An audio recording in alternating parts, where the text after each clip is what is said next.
Hello friends, BD পাকঘরে আপনাদের সবাইকে স্বাগতম। আজকে আমি আপনাদের সাথে যে রেসিপিটি শেয়ার করব সেটি হলো তালের ক্ষীর বা পায়েস, যে যেটাই বলুন না কেন।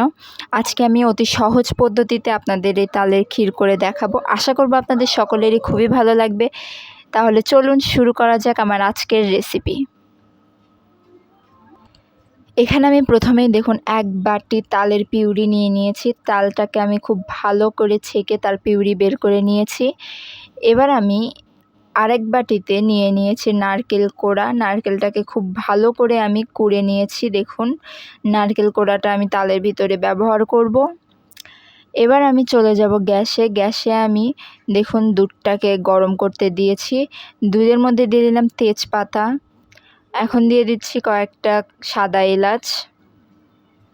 তেজপাতা সাদা এলাচ দিয়ে দুধটাকে আমি খুব ভালো করে নাড়াচাড়া করব।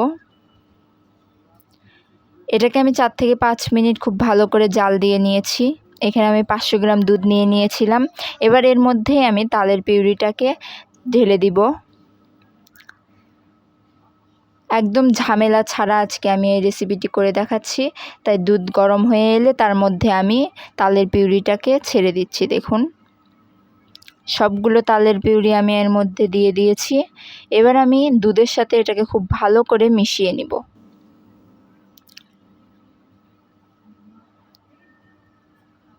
দেখুন, আমি খুব ভালো করে এটা নাড়াচাড়া করে নিচ্ছি এবং 4 থেকে 5 মিনিট এটাকে আমার একটু জাল দিয়ে নিতে হবে। এটা খুব বেশি হাই হিটে আমি জাল দিব না, নর্মালভাবে আমি এটাকে জাল দিয়ে নিচ্ছি। অনবরত এইভাবে নাড়াচাড়া করতে হবে, তাছাড়া তালটাকে আমার নিচে লেগে যেতে পারে। এই পর্যায়ে আমি এর মধ্যে দিয়ে দিব নারকেল কোড়া। সবগুলো নারকেল কোড়া আমি এর মধ্যে ঢেলে দিয়েছি। এবার আমি তালের সাথে নারকেলটাকে খুব ভালো করে মিশিয়ে নিব। দেখুন, এটাকে অনবরত নাড়াচাড়া করে মিশিয়ে নিয়ে এর মধ্যে দিয়ে দিচ্ছি আমি এখন চিনিটাকে এর মধ্যে আমি দিয়ে খুব ভালো করে নাড়াচাড়া করে নিব যাতে চিনিটা গলে যায়। এভাবে 4 থেকে 5 মিনিট জাল দেওয়ার পর দেখুন আমার তালের পিউরিটা কেমন ফুটতে শুরু করেছে। এরকম ঘনত্বেই আমি এটাকে নামাতে চাচ্ছি।